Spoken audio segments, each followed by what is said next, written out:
Hello friends, in this video we are going to create the REST API for the banners. So let's start with it how we can do that.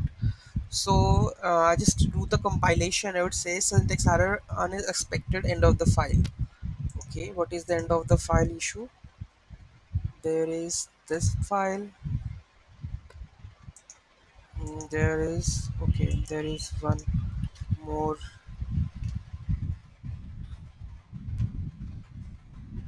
Let's check whether it is working or not.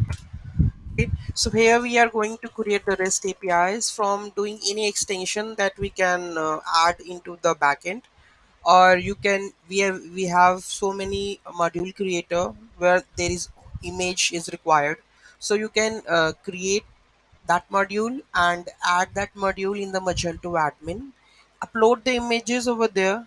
Then we are going to create the REST APIs for the front end or the mobile app.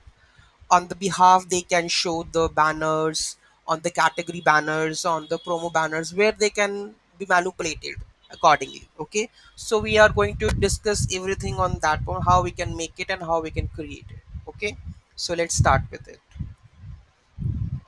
So already I have made this section. In the test I have already installed one extension by the module creator, and here we have added the images like this. So this part from my this is done, and the images are storing there: banners, API ID, title and content, image, and the created ad. So when it will create it. Okay, so this part is done. So let's create the API and check the endpoint is working or not. So this injection is completed. Now upgrade to command.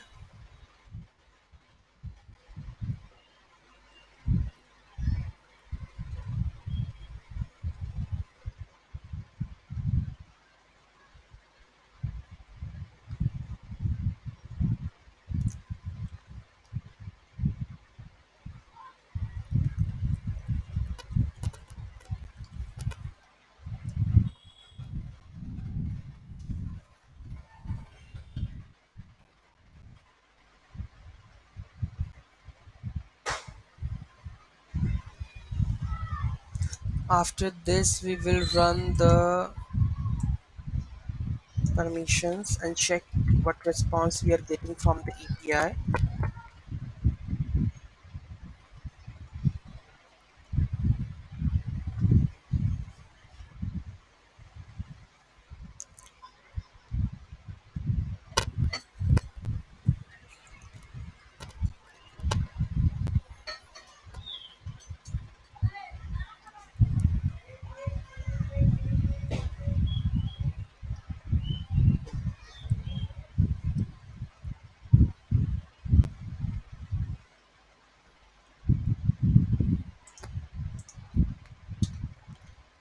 And let's what we have the endpoint of our API, it's banners API.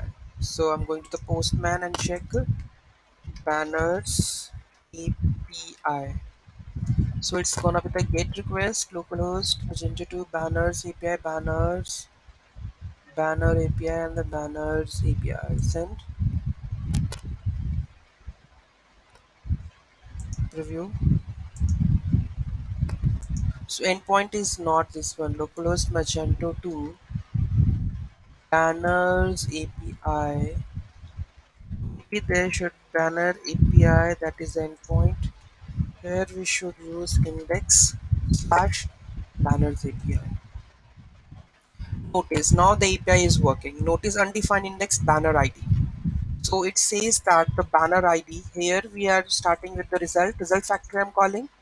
After that object manager, but it is back practice. You can pass in the dependency injection also. Object manager, we get the object constraint, and here it's banner slide API where status is equal to 1. Those images that the status 1, we are going to get it from the object manager or the business source. Banner ID is not there. So what is this? And banner ID means there is banner. Let's paste the structure. This is banner underscore ID. So I'm going to use it. So here we have banner ID, and after that we have the title. Title is there. Author. Author is there. status content, status content image, and these fields we had only that the last one is the image.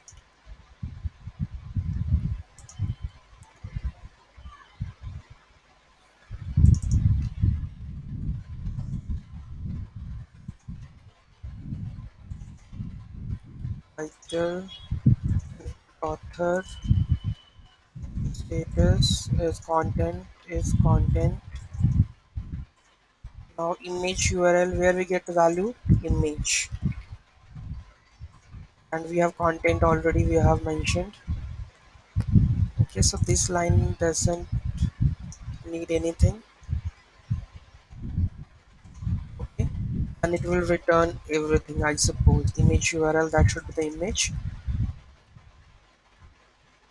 Status success. Let's see.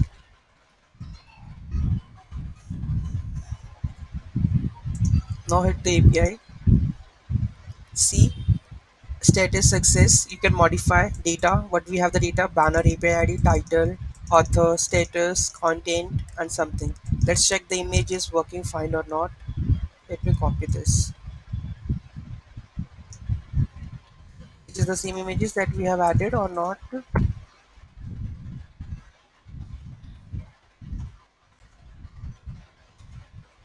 Yeah, this is the same image. So this API will work for your front-end developer where you want to give him the API like please use this API for anyone rendering.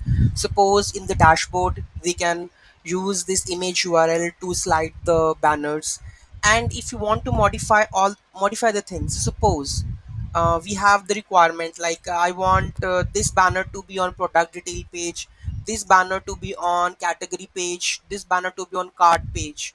So this can be also modified. What we can do in that case, I will tell you how we can do that modifications also. Suppose we are on the banners API section and we have the items. If we go to the add new item,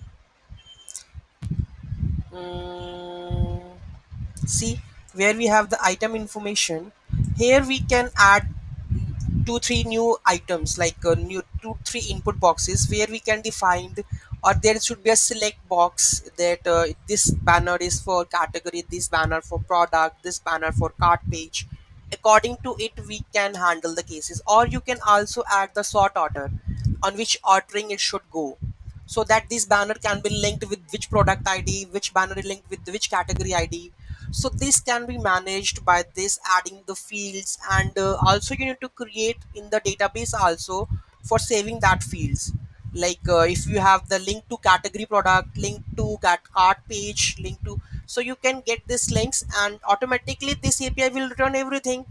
Image it is returning, so it will return the product ID, category ID, so where you need to link that banner, where you need to click on that another level. So this can be done by this banner images or this API. So this kind of things can be easily achieved by this module.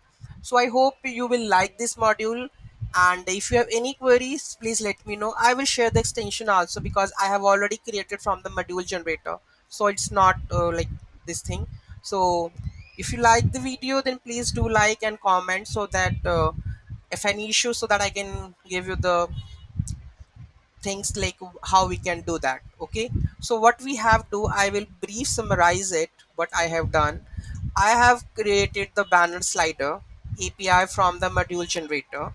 After that, in controller index I have created my banners API for controller and API controller. API controller is a bypass the Magento core function. Sometimes it says like the post methods and get methods are not working, so we are CSRF generate token validation we need to bypass by using this one.